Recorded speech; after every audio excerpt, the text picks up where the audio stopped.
We are now at the end of yet another Premier League season, so as always it is now time for us to look back at the entire season and see which players have been the most outstanding in every position on the pitch. This is Goal90's Premier League Team of the Season. Football's more than a game, it's passion, pride, glory. This World Cup season, Goal90 brings you our biggest offer yet. Buy 3 jerseys and get 1 free. That's 4 jerseys for the price of 3. And yes, free worldwide shipping. This is a limited time World Cup special only until April the 30th. So move fast. Pick your jerseys. Wear your passion. Own the moment before they're gone. Visit Goal90 Shop. Link in the description. As always, we start at the back. The goalkeeping position is one of the easiest ones to call. It can be none other than David Raya. He has been solid in between the sticks for Arsenal this season and even has a claim of being one of the league's best players. His presence at the back gives Arsenal tremendous confidence, and he is one of the reasons they are able to play the way they play.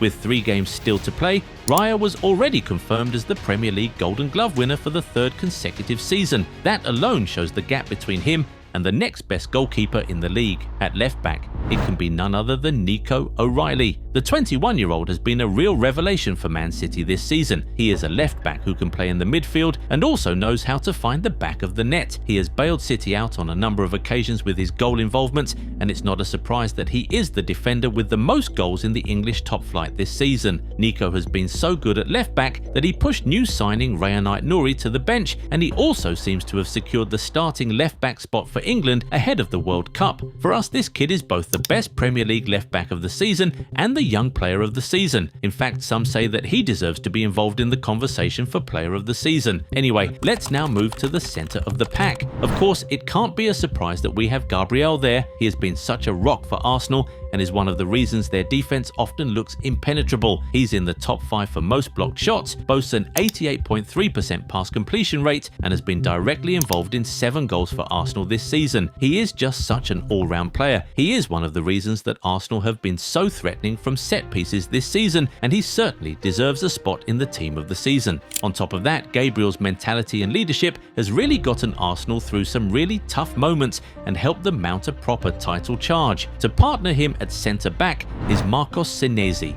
A lot of you might have been expecting Saliba, and while the Frenchman has been solid for sure, the numbers seem to point towards the Argentinian defender. Senesi is in the top 2 for most clearances, most blocked shots, and most interceptions. No other defender can boast of this. On top of that, he's in the top 10 for most passes and most duels won. And to add to that, no defender has provided more Premier League assists than him in the current campaign. Looking at how well he has done this season, it's no surprise that he is now being linked with a move to top clubs around Europe. In fact, there's a chance that he'll be starting at the World Cup for defending champions Argentina this summer. To complete the defense, we have Jurrien Timber at right back. We honestly think he has been head and shoulders above every other right back in the league this season, and even though he has missed some games due to injury, he still deserves this spot in the team of the season. Both staying back and going forward, Timber has been exceptional. He is in the top 10 for most tackles and most duels won, while also being joint top for most goal involvements by a defender in the Premier League this season. Just imagine if he was fit for the entirety of the season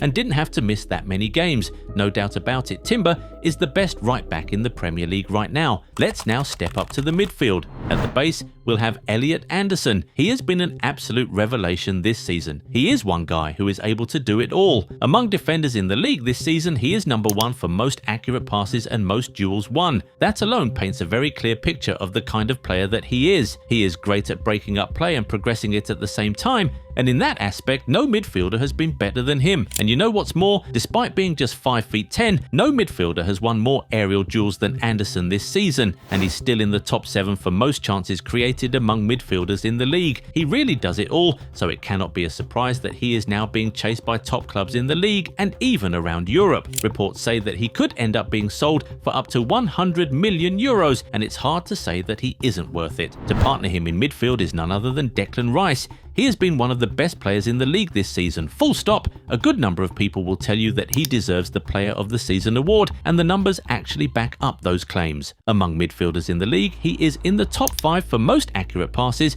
most big chances created, and most key passes. He is also in the top 10 for most assists, most interceptions, and most clearances. Rice can do absolutely anything. Put him in defensive midfield, centre midfield, and even attacking midfield, and he'll do a brilliant job for you. He is certainly one of the main reasons Arsenal sat at the top of the Premier League table for most of the season. His top mentality and leadership qualities have always been able to give Arsenal a lift when they needed one. The third midfielder in our Premier League team of the season is none other than Bruno Fernandes. This is another one who's up there as one of the players of the season. He propelled Man United to a top 3 finish with top performance after top performance. He leads the league for most key passes, most big chances created, and most assists, all by some distance too. What more could you ask of your attacking midfielder? But of course, there's the story of the season.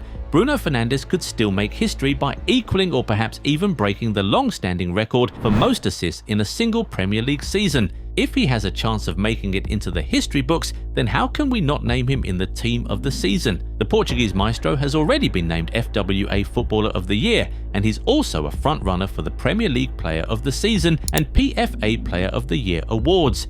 You can have your preferred candidates, but it's just impossible to say that Bruno Fernandes doesn't deserve to be in that conversation. Now that we have seen the goalkeeper, 4 defenders and 3 midfielders, it is perhaps a good time to take a break and go subscribe to the channel if you haven't, so you never miss out on our amazing content. Done? Let's now get back to the video. This is a good time to tell you that we're going with a 4-4-2 formation for our team of the season, so we have one more midfielder to talk about, and to complete the midfield we're going for Ryan Cherki. He has been an absolute breath of fresh air in the Premier League this season. He's the first player to reach 10 or more assists in his debut season in the Premier League in a decade, and the first to get 10 assists from open play in his debut Premier League season in 13 years. He was the first Premier League player to reach double figures for goals and assists across all competitions this season, and he's second for most big chances created and most assists in the league this season. However, he's first for most assists from open play. On top of that, he's top 10 for most key passes and most dribbles completed in the current Premier League campaign. Cherki is efficient, creative, and very entertaining. He's doing a pretty good job of attempting to fill Kevin De Bruyne's massive shoes. He has really locked in and helped City mount a proper title race despite looking completely out of it only a few months back. Let's now finally move to the attack. Of course, we'll have Erling Haaland there. He is the top scorer in the division and on his way to win another Premier League Golden Boot. For us, that is enough. But here's the thing, Haaland has actually done more. People say that he doesn't add anything to the team if he's not scoring, but he is also top 5 for most assists in the league this season and is the only centre forward in the top 10. People also say that he always disappeared in big games, but he came up really clutch in the biggest games this season. In the league alone, he was involved in 3 goals against Liverpool, 2 against United, and 2 against Arsenal, and he's now on a 4-game scoring run in the run-in, trying to help City finish the Premier League season as champions. Haaland has not only been the best striker in the Premier League this season, he has actually been one of the best players in the division, period. Anyway, to complete the Premier League team of the season is Igor Thiago. At the beginning of the season, absolutely no one would have predicted this, but the Brazilian striker has actually gone on to blow everyone's minds. 20+ goals playing for Brentford is just nothing short of impressive. At some point it looked like he could really overtake Haaland in the race for the Golden Boot. He is now the highest scoring Brazilian and highest scoring Brentford player in a single Premier League campaign, while also being the first Brentford player to ever be named Premier League Player of the Month and the first Brazilian to win it multiple times. The 24-year-old striker totally smashed records this season, so he surely deserves to be in the Premier League team of the season. On the bench, we'll have Gianluigi Donnarumma, William Saliba, James Tarkowski, Bernardo Silva, Antoine Semenyo, Harry Wilson, and João Pedro. Anyway, it is now time to hear from you guys. Do you agree with our team? What changes would you make to it? For you, who is the Premier League Player of the Season? Get in the comments and talk to us. If you enjoyed this video, give it a thumbs up and subscribe to the channel. Also, turn on the bell notification so you never miss out on new content. Catch you in the next one. Bye.